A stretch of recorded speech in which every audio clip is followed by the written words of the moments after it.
12 মে বুধবার 1971 শহীদ জননী জাহানারা ইমামের কলমে সেদিনের ঘটনা বর্ণনা করছি। জামির স্কুল খুলেছে দিন 2 হলো। সরকার এখন স্কুল কলেজ জোর করে খোলার ব্যবস্থা করছে। 1 তারিখে প্রাইমারি স্কুল খোলার হুকুম হয়েছে, 9 তারিখে মাধ্যমিক স্কুল। জামি স্কুলে যাচ্ছে না, যাবে না। শরীফ, আমি, রুমি, জামি 4 জনে বসে আলাপ আলোচনা করে আগেই ঠিক করে রেখেছিলাম স্কুল খুললেও স্কুলে যাওয়া হবে না। দেশে কিছুই স্বাভাবিকভাবে চলছে না। দেশে এখন যুদ্ধাবস্থা।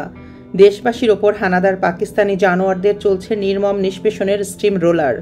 এই অবস্থায় কোনো ছাত্রের উচিত নয় বই খাতা বগলে স্কুলে যাওয়া। জামি অবশ্য বাড়িতে পড়াশোনা করছে, এবারও 10ম শ্রেণীর ছাত্র। রুমি যতদিন আছে ওকে সাহায্য করবে, তারপর শরীফ আর আমি যে যতটা পারি।